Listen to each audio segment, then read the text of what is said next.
Good morning, Bucknutters. Welcome to the Bucknuts Morning Five here on Wednesday, June 3rd, 2020. I am Dave Biddle. I am joined by Matt Baxendell. We are going deep on Ohio State football today. Bax and I are going to take a close look at the position groups for the Buckeyes this year that we are most curious about, and we will give our predicted two deep for each position group that we talk about. Bax, what position group are you most curious about? Well, I think the one that has the most uncertainty at this point is either defensive back or running back, right? I think those are the ones that are the most up in the air. Like, for example, who's going to be the starting safety? Like, good luck guessing that this year. We only played really one true safety last year in Jordan Fuller. So I think those are the groups that are going to have the most intrigue this year, for sure, when we finally get the guys back on the field and in camp. Yeah, and let's start with, when you look at the DBs, let's start with safety. I do think that Marcus Hooker, from everything I've been told, is kind of the leader in the clubhouse to be one of the starting safeties. And we'll see if they just go with one safety, one high safety like they did last year, or if they will go with two safeties this year. Let's assume they go with two, just for the sake of argument. And I'll say this, Shaun Wade's going to be like a rover back. He's going to be playing some outside corner, inside corner. They'll probably move him back as kind of a pseudo safety. So Shaun Wade's going to be all over the field. But let's give our two deep at safety, presuming they have two safeties that will start. I think it's going to be Marcus Hooker will be the number one in line, and then I'll go Josh Proctor if they start two safeties. And after that, man, it's tough sledding. I mean, I think Bryson Shaw is in there. Yeah, I don't even know who maybe the fourth would be. Maybe a Court Williams as a true freshman. I mean, the depth at safety has just been decimated due to they haven't taken a lot of safeties in recruiting the last couple of years. A couple of guys getting kicked off the team, obviously losing Jordan Fuller. What do you think the two deep will be at safety, presuming there are two starting safeties? Yeah, it's going to be interesting because, first of all, if Marcus Hooker is anywhere near as good as his brother was, we're going to be beyond happy. But that's an incredible, ridiculous standard because Malik Hooker's 1 year as the starting safety was maybe the greatest year of safety has ever played at Ohio State. And by maybe, I mean almost certainly.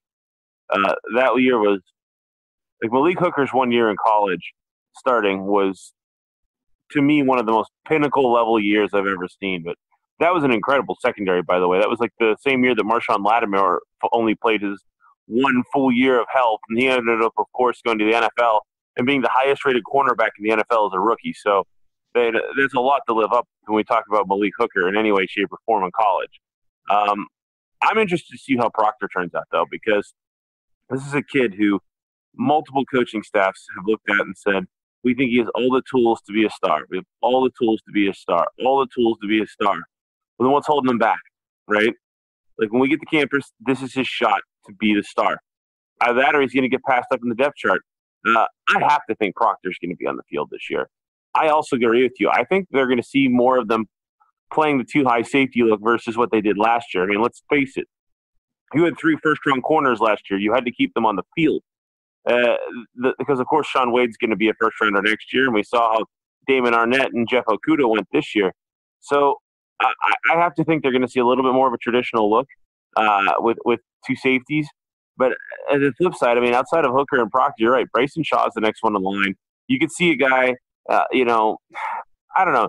Maybe Tyreek Johnson might end up going back towards the safety position. He was a guy who in recruiting was considered to be a safety. We've talked about him as a corner, not as a safety, right? You talked about the guys that have sort of been thrown off the team for some terrible stuff, whose names we're not going to mention. And then on the flip side, what happens to a guy like, say, like a Marcus Williamson, who hasn't really made an impact yet? Could he have some sort of an impact like a guy like, remember Kurt Coleman came to Ohio State and he was supposed to be a cornerback? He ended up being a really awesome safety for the Buckeyes and later on in the NFL. You could see a guy in a situation like that as well. So, yeah, I have to agree that Proctor and Hooker are atop the depth chart, but this is a big unknown, and not having spring football makes it an even bigger unknown. Let's look at corner, then we'll move on to running back. Corner, because I just jotted down my notes here, like the most interesting. 1 safety, 2 corner, 3 running back. You went DB and running back, so pretty much the same thing. Let's look at corner, do a deep dive on that. I mean, obviously the top 3 corners are set in stone. Shaun Wade is, he's the guy. He's the Thorpe Award candidate. He's the first-round draft pick candidate. And it's, it's just awesome that he came back. Ohio State was on the verge of losing all 4 of their starting DBs last year. And if I had to bet at the time, I would have told you that Shaun Wade would have turned pro. So I'm thrilled that he's coming back.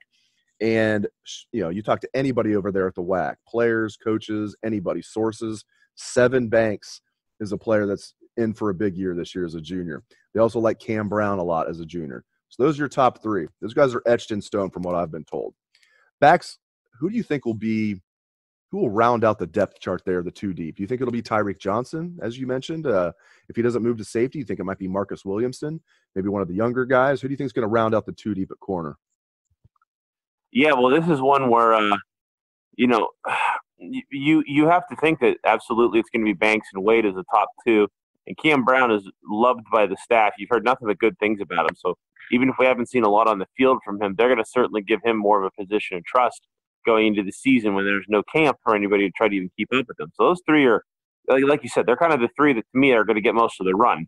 That's when I talked about DB. I mean, I really meant safety because I think those 3 are pretty clear. It's going to be the second tier of kids that's going to make it interesting. And the only way it gets interesting is that if Tyreek Johnson and Marcus Williamson push their way up into that grouping, or otherwise they're going to end up at the safety position. It's one of those things where I'm curious to see how Ohio State handles some of the younger guys, because there's a lot to be said about some of these young kids having the opportunity to come in and compete, right? And when you're talking about some of these younger kids coming in and competing, they usually enroll early, right? They get on campus early. They make a big step forward in terms of how ready they are to play by getting there in January. And those kids didn't get that opportunity this year.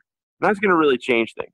The flip side of that is, who was the number 1 rated corner in Ohio State's class last year? Well, it was Clark Phillips. Remember him? And a keyword is was, because he decommitted and of all places went to Utah. And that to me is something that also affects Ohio State. You don't have this ridiculous top 50 player coming in like you would have with Clark Phillips. And so if you look at the guys that Ohio State brought in at corner last year, they didn't really bring in any super duper highly rated player. Their most highly rated defensive back last year in their class was Ryan Watts, right? Or Leon Cavallos, right? Those guys were up there, right? You had Lathan Ransom who came in, and he was up there as well. But he's more of a guy who's going to be one of the young guys who's going to compete at safety.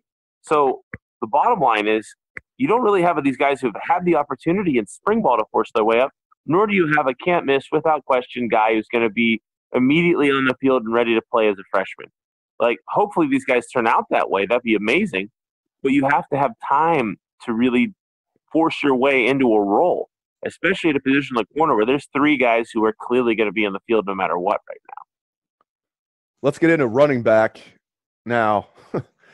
The top 3 guys probably on both of our depth charts at running back are all coming back from relatively serious injuries, in some cases various serious injuries, with Trey Sermon, the transfer from Oklahoma, coming off a torn LCL. Thank goodness it's not a torn ACL. Without going into too many specifics, it's just better that it's an LCL, not an ACL. It's more like a 2 to 3 month process instead of a 9-month recovery. So let's just say, for the sake of argument, all 3 of these guys are going to be healthy. Talking about Trey Sermon, Master Teague's coming off a partially torn Achilles. Marcus Crowley's coming off a torn ACL, suffered on the same day that Trey Sermon suffered his torn LCL. And Steel Chambers is healthy, and Mayan Williams is healthy. Mayan Williams will be a true freshman. What is your depth chart at running back, Bax? Well, I think even fully healthy, Trey Sermon's going to have the nod right now because he has more of a resume. He's done more in big-time games than any of these other guys. And that's not to take away from Master Teague, who, beyond the maturity and just really excellent humanity he showed this past week in handling all the things going on in the world on his Twitter account, makes me want to root for him. He also has, gone out last year and was a top 10 runner in the Big Ten in terms of rush yards. So it's not like he's just chopped meat, right? He's a guy who every time he got the ball, I was like, oh, here comes the downhill train. But I really think Sermon came to Ohio State with the understanding he's going to be the top guy, or he's going to split with somebody else. I don't think it's going to be a three-headed monster where nobody really gets extra carries and they ride the hot hand. I think the thought process is going to be Sermon and Teague. That said, I think Crowley is a guy who you can't ignore, right? He was a guy who showed certainly some ability to move the pile, to run with power. I really liked him whenever I saw him last year before he was injured. But I think it's going to end up being Sermon as the top guy. And the other thing is that Sermon had the least damaging of the injuries with the most time to recover for it, if you will. So it gives him the strongest opportunity of being the first guy able to go. So you have to hope they can all recover in time for the season because, let's face it, when all of your running backs are coming off of serious lower body injuries, there is always a chance for a recurrence. There's always a chance the guy's maybe not in the same condition he would be in with an otherwise healthy offseason, especially in the situation we're in where are the rehabs still in the same timetable? Have they been able to train with weights to rebuild their body the way they need to? We don't honestly know that, right? So hopefully all three get back healthy because I think you're going to need that depth. But I think those are the three that are going to be the ones who make a real difference, especially without a spring training. Last thing on the show here, we have a question from a longtime listener, Walt Sears, sent me a private message, and I really like this question. Bax, you can give your take first, and I'll give my take. Walt Sears asks, universities are going to be concerned about liability as far as coronavirus if there's going to be fans in the stands for college football this season. Do you guys think that fans will have to sign waivers to attend college football games? What do you think, Bax? Well, they won't be getting everybody to sign one at the door or something like that. But I think that by using a ticket, it's probably going to have some sort of disclaimer on it, right? Where it says, this ticket is for the game and it's like it's like those signs you see at the hockey game, right? Beware of objects into the crowd. Baseball stadiums, you beware of batted balls into the stands. I think it's going to apply. Beware the health risks in regarding events. Ohio State will not be held liable. I think it's going to be treated like that. I don't think they'll make you sign anything at the door, though. I think if you're holding a scanned ticket, you're already submitting yourself to that, sort of like you do going to a baseball game and understanding there's going to be foul balls, right?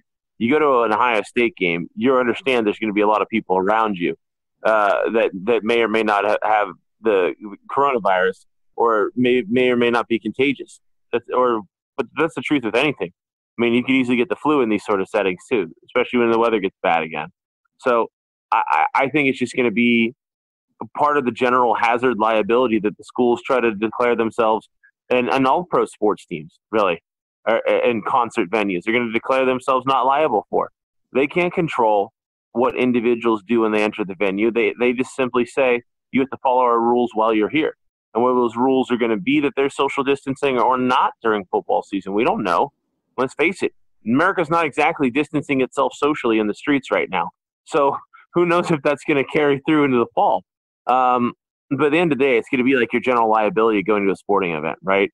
Like if a beam falls from the ceiling on you, then yeah, you're liable because the stadium wasn't built right. But if there's a baseball that's a foul ball that hits you in the head because you're not paying attention, you're busy eating a hot dog and talking to the person next to you, then the team's not liable for that because you have to be aware of batted balls in the stands. I think it's going to be just the same situation with coronavirus. At least that's how they're going to try to present it. Now, if somebody gets COVID and gets sick at a sporting event, they may try to force a lawsuit, but I don't see it holding much merit, especially if they put warning signs up. You may see sanitation stations at every entrance. Like Ohio State may go through, a Scrooge McDuck vault of sanitation, like sanitary hand lotion or something every game. You may see things like that, but I cannot fathom them making 100,000 people all sign a waiver on their way into the building that they won't sue Ohio State if they come down with coronavirus. You'd have people in line for 3 hours. My answer to the question is yes. And Bax, I think, is correct. I don't think putting pen to paper with everybody entering the stadium would be the solution. I think it might be something where, because I don't think we're going to have 100,000 fans in the Horseshoe. I think it might be, at best, maybe half that. And we've, as we reported on Bucknuts yesterday, we've received some good news from sources within the ticket office at Ohio State that they are planning for 50,000 fans, that being the maximum this season. Will that be the maximum when the season starts? We'll see, but let's just go with that it's going to be 50,000 people. I think so. Obviously, they're going to have to, it's going to be season ticket holders and Season ticket holders might get only half of the season. Students are season ticket holders. They might only get half of the season. But whatever those advanced tickets are sold, I think there can be something in place where you, quote unquote, sign some type of waiver, probably electronically, probably going to be ticketless entry where you have it on your phone or something else where there's not necessarily somebody there checking you in, maybe kind of like getting on a subway, so to speak, or, where it's, you just have to kind of have the barcode or whatever you need to get in without somebody actually, the hand-to-hand situation where you're handing your ticket to somebody. So I think there's going to be something in place to answer the question, Walt, where there will be some type of waiver signed by the public who are attending these games, if I had to guess. Maybe not. Maybe Bax is right, where it's just going to be like baseball and NHL, where that doesn't really happen, where it's just like, listen, this is the way it is. It says on the ticket, you assume all responsibility for anything that happens, including, batted balls in the stands or getting a virus that could be very deadly to you. So maybe it'll just be written on the back of the ticket or whatever, and that'll be that. But I tend to think there's going to be some type of waiver. And here's another reason why. I've been told Ohio State's players are going to sign waivers to remove the university from any liability if any of them would come down with the coronavirus. And they're all in unison saying they're willing to do it. They're not doing this against their will. They're all like, we just want to get back. We'll happily do that. So the players are going to have to sign waivers to play, releasing the university from liability. If I'm sitting here right now, and I'm sitting, I'm not standing, I do think that the ticket holders and anybody entering Ohio Stadium will have to sign some type of waiver, including media, like myself. I think we're going to have to sign some type of waiver. And who knows if media will even be allowed in this year. I think they'll probably have some media there, but just extreme social distancing in the press box. We'll see what happens. But I do think we're all going to have to sign some type of waiver to get into Ohio Stadium and college football stadiums in general this year. All right, great discussion. Talked a lot of Ohio State football. Answered Walt Sears' great question. Really appreciate Matt Baxendell for dropping by as usual. You can catch his award-winning column every Sunday on Bucknuts. It is The Bucket. And I thank all the listeners out there for tuning into the show. Thank you very much for tuning in. Really appreciate it. Hope everyone has a great day. Let's try that Buckeye swag. Best damn band in the land.